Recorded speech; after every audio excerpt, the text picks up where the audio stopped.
welcome to Garam Khana with Chandradat, your host. In today's session, I will be showing you how to make dal.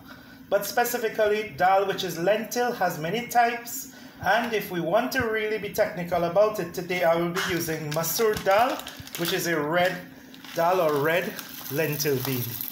This is going to be added to boiling water, and the water was boiling for about 10 minutes into this pot. We do a ratio of roughly 1 amount of dal to 2 amounts of water, at least for this dish.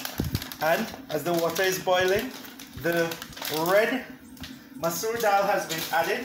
Eventually, the color will change. So what are we going to add in this basic process of boiling? Turmeric. We're going to add some turmeric, fresh turmeric. We're also going to add salt eventually, but you add enough turmeric to cook the entire dish throughout. And just a little bit of salt. So you could always put more salt at the end of the dish, but in the boiling process, this amount of salt will suffice. And then we will eventually cover this pot. You just stir it around. You don't have to worry about any sticking effect because there's enough water in here. And this should take approximately 10 to 15 minutes to boil. Now, there are many advantages to dal given that it is high in protein content. So, it could provide a full meal. And as we know, dal is popular throughout the Caribbean, but especially in the Indian subcontinent. And it is particularly a dish enjoyed by all classes of people. So I will be making Indian Tadka Daal style today, but inspired through usage of Masoor Dal. 10 to 15 minutes of boiling.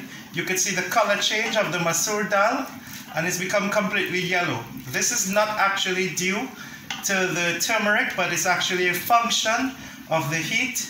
So the exterior becomes yellow. The turmeric merely accentuates the color to a brightened yellow. And what we're going to do is we're just going to shift this dal.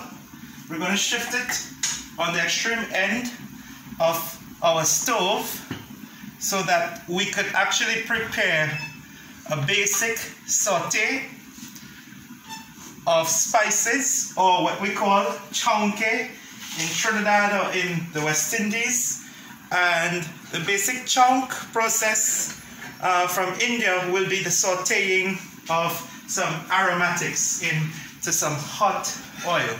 So we're going to make sure that this pot is dry. It has to be dry. There can be no water, because when we add a little bit of oil to the mixture, we want to make sure that there's no pitching up of oil. So the pot has to be very dry. It has to be very hot.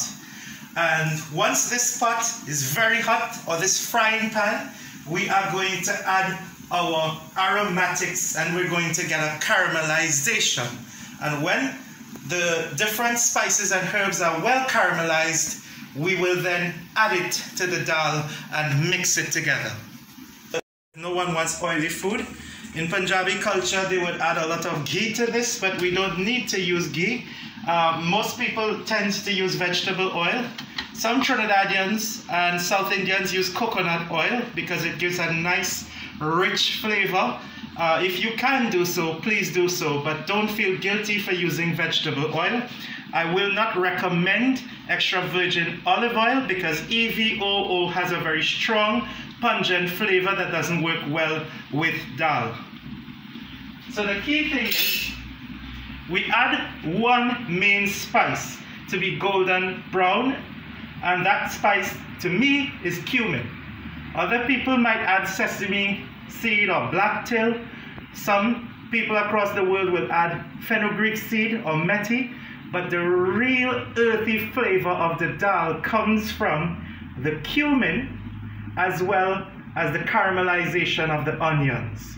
So we're going to wait for the oil to be ridiculously hot so that we will add cumin or jeera followed by piyaj or the onions, wait for a caramelization, and then some other aromatics. In terms of getting our aromatics together, we're going to add our cumin.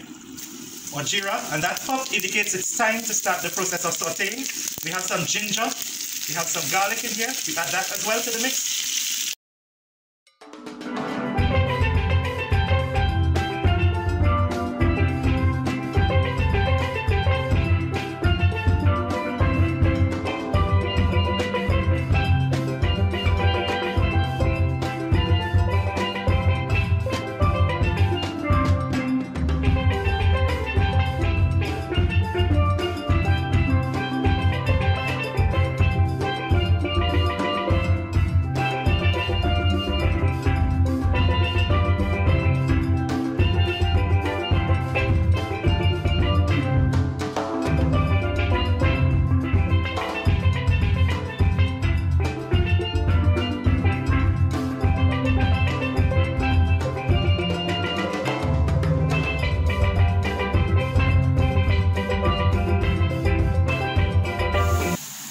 This is how the basic caramelization looks like. Our onions are generally golden brown. Some people might like them a bit browner than this, but for me it's okay. If I had a culture or ladle, maybe it will get even more burnt, but this is significantly the effect I want. You will see some extra oil in here, but we don't have to worry because this will all be added into the dal mixture.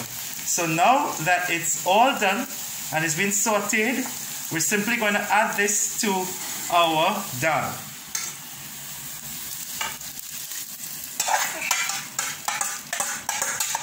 Make sure we get all of the cumin or jeera out of the pot, and we stir. So we're just going to do a basic stir.